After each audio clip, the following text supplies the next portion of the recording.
Hey everyone, and welcome to The Explainer. I'm absolutely thrilled you're joining us today because, well, we're looking at something that touches almost every single one of our lives in some way. We're talking about the progression of dementia care and, crucially, brain health. Today's Explainer is going to take us on this really fascinating, full-circle journey through the life cycle of cognitive health. We're going to see how we can proactively protect our brains, figure out what's literally happening when cognitive decline messes with our ability to communicate, and then finally, we'll look at some truly beautiful, innovative ways to care for folks in the most advanced stages of the disease. All right, let's kick things off with a number that I honestly find just incredibly powerful: 5 years. A recent study out of Rush University found that being highly social can actually delay the onset of dementia by a full 5 years compared to people who are the least socially active. I mean, just pause and think about that for a second. We spend so much time stressing over genetics or holding out for new medications, right? But something as everyday as our social calendar literally has the power to give us half a decade of preserved cognitive function. It's just a massive message of hope. So, to unpack all of this, here is how we're going to break it down today. First, we'll look at delaying dementia through socializing. Then, we'll shift to how dementia affects language. And finally, we'll explore sensory therapy in advanced dementia. Let's jump right into Section 1, Delaying Dementia, and why socializing is basically a workout for your brain. Think of it kind of like hitting the gym. Just like lifting weights builds up your physical muscle to protect your joints, social interaction builds and maintains the neural pathways in your brain. It makes them way more resilient to the pathological gunk that builds up as we get older. Researchers at Rush University actually followed nearly 2,000 dementia-free older adults, and their average age was right around 80. What they found was that those who frequently did social activities saw a whopping 38% reduction in their overall risk of developing dementia. Plus, they saw a 21% drop in the risk of mild cognitive impairment. And look, we're not talking about running high-stress board meetings here. These activities were things like dining out, traveling, going to a baseball game, visiting relatives, or, even just playing bingo. It's the interaction itself that does the heavy lifting. The whole concept is beautifully summed up by Dr. Brian James, one of the lead researchers on the study. He noted that social activity challenges older adults to participate in complex interpersonal exchanges, which could promote or maintain efficient neural networks, and a classic case of use it or lose it. Think about it. When you're just chatting with a friend, you have to listen, interpret their tone, figure out your response, and maybe recall a shared memory, all at the exact same time. That is a highly complex cognitive task, and doing it keeps those neural networks firing. And this use it or lose it concept, it is absolutely vital when we zoom out and look at the big picture. Delaying dementia by 5 years doesn't just push a timeline down the road. It translates to an estimated 3 more years of high-quality, independent life. Economically speaking, that equates to a staggering $500,000 in lifetime healthcare savings per person, and a 40% reduction in overall dementia costs over the next 30 years. But hey, let's be real. Beyond the $500,000 saved, the ultimate prize here is the human element. It's those 3 extra years of quality time spent with the people you love. All right, moving on to Section 2. Let's look at how dementia affects language, or what happens when those neural wires start to fray. So, if socializing keeps our neural wires strong, neurological diseases are what cause those wires to fray. And to really grasp this, we need to understand a clinical term called aphasia. Basically, aphasia is an acquired loss of language that stems from brain damage. In the case of dementia, that damage is caused by the progressive degeneration of brain tissue over time. Now, it's super important to note here, aphasia doesn't just mean losing your voice. It's the whole shebang. It encompasses problems with speaking, listening, reading, and writing. It's really a systemic breakdown of how the brain processes any form of communication.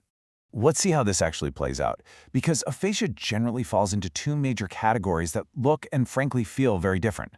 On one side, we have Broca's aphasia, which is expressive. Imagine knowing exactly what you want to say, but the speech is incredibly labored. People with Broca's struggle immensely just to get the words out. They often speak very slowly and drop connecting words. As you can imagine, it is just incredibly frustrating for the patient. But then on the flip side is Wernicke's aphasia, which is receptive. These folks speak fluently, there's no physical effort, and their sentences are totally normal in length. The catch? Their speech is completely devoid of meaning.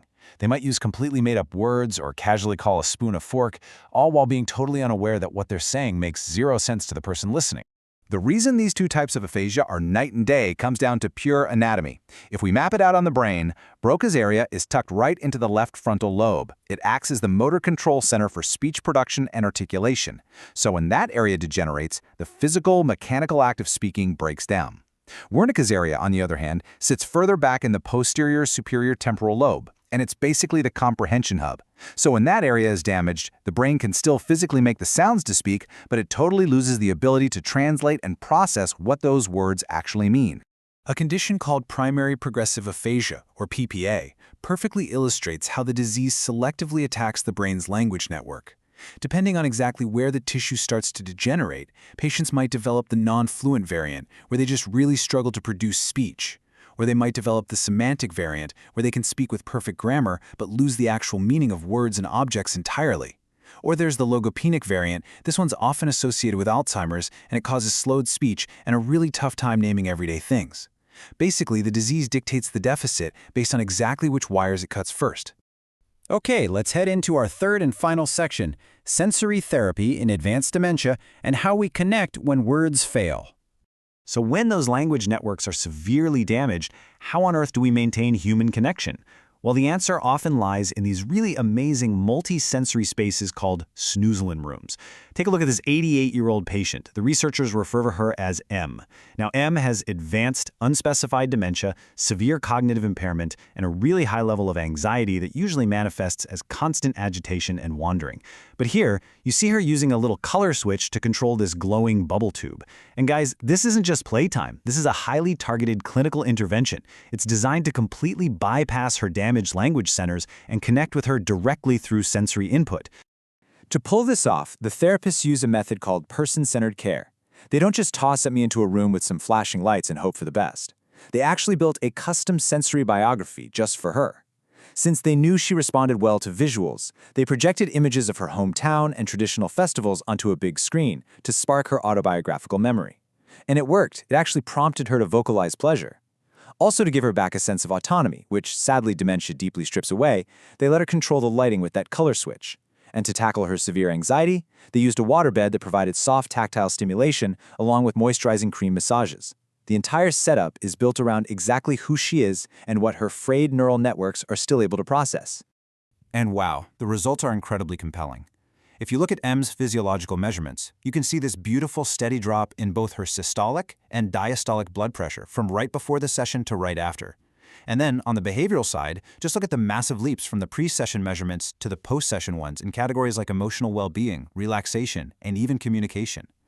This therapy fundamentally changed her biological and emotional state, and it did it without requiring a single spoken conversation. The ultimate takeaway from M's story is that comfort and connection are literally always possible, no matter how advanced the disease gets.